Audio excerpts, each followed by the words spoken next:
Hey guys, and welcome back to another monthly favourites video. It's the end of March, so today I'm going to be telling you about all of the beauty, fragrance and skincare things that I've been loving this month. I actually only have 5 favourites this month, so it's going to be fairly short but sweet. And I'm going to start off with makeup. I've got 3 favourite makeup items this month, and the first one is a foundation or a base.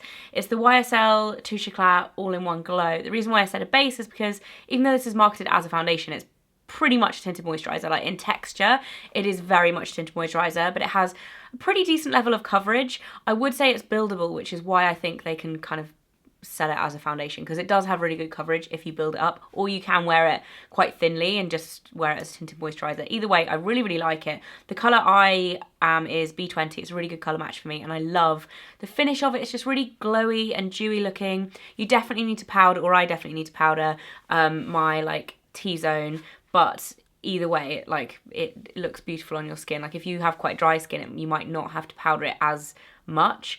If you have oily skin, I would say probably avoid this, because it is quite dewy, or it's very dewy in terms of, as far as foundations go. It's probably one of the dewiest ones I've tried, but it's gorgeous.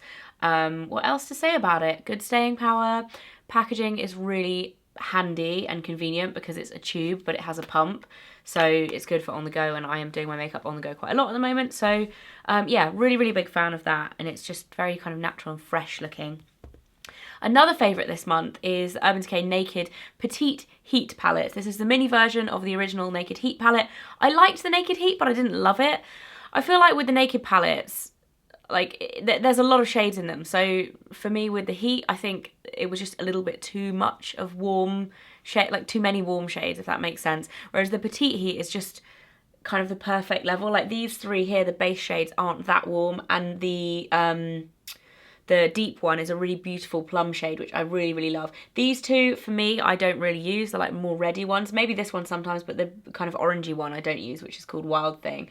But it's just such a good handbag staple, and I really like the looks that I create with this. I think the main thing that I do is like a really simple kind of matte, because they're all matte except the paler shade, which is Inhale, which is kind of like a glowy like shimmer. It's not like a heavy shimmer. So I either do like a really nice daytime look with these 3, or I add in Strike on the outer corner, and it almost looks like purpley. It's like really pretty. I've been wearing it pretty much every day for the past few weeks, and yeah, I really like that. It's very handbag friendly sized as well.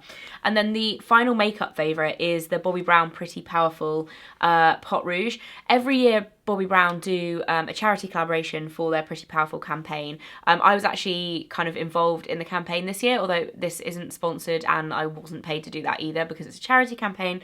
But the product itself is actually really awesome. So if you haven't tried a Pot Rouge before, they're basically multi-use products. It's a cream colour that you can use either on your cheeks or on your lips. And this is Pretty Powerful shade 1, which is a really beautiful kind of universally flattering rosy tone. They're so useful to have in your handbag because they have a really decent sized mirror on the compact as well, and they're very slim, just a really good like handbag staple or makeup bag staple. But with the Pretty Powerful ones, they give 100% of the RRP minus VAT to the charity, and this year they collaborated with SmartWorks again, which is a charity that helps women back into employment after they've been out of employment for a long time. So yeah, it's a really good charity. I got involved with them this year, and like I said, this isn't paid, but I just really like the product, and it all goes to charity. So if you want to buy a new makeup product this month without feeling guilty, then I think these are still available. It was at the beginning of the month that they came out, but I think that you can still get them. Next up is a skincare favourite, and I have to say, this has been hanging around in my cupboard for probably about 3 months, if not longer, probably 4 months. I'm pretty sure it was before the baby was born. This is Lancome's Miel en Mousse, like honey in mousse cleanser. I got sent this ages ago, like I said, and it's been in my cupboard for ages, in that like, I'm going to try this soon pile that I have. I had a clear out a couple of weeks ago, and actually tried it as opposed to just like leaving it in there to try for another 4 months, and it's so nice. I've been using it every day since. It's the most beautiful texture. It's literally like runny honey. It smells divine, like kind of like a floral honey. It's very sweet, but it smells so nice.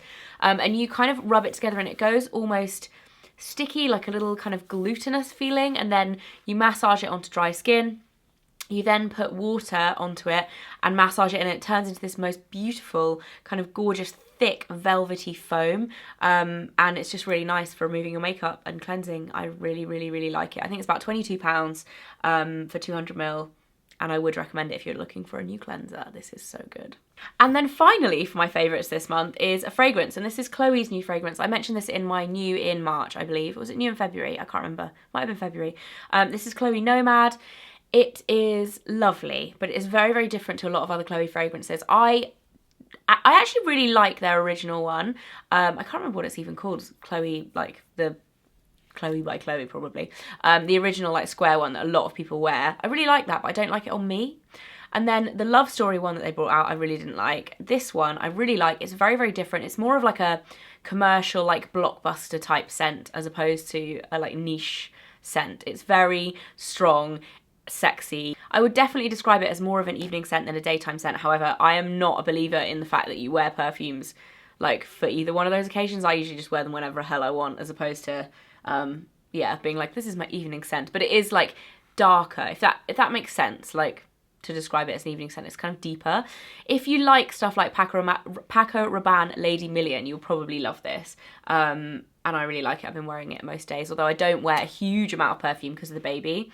I just kind of lightly spritz it on, but I do really, really like it. And that is it for my favourites. I told you I've only got 5 this month. It seems like a very short monthly favourites video. I'm sorry the lighting has been insane and all over the place.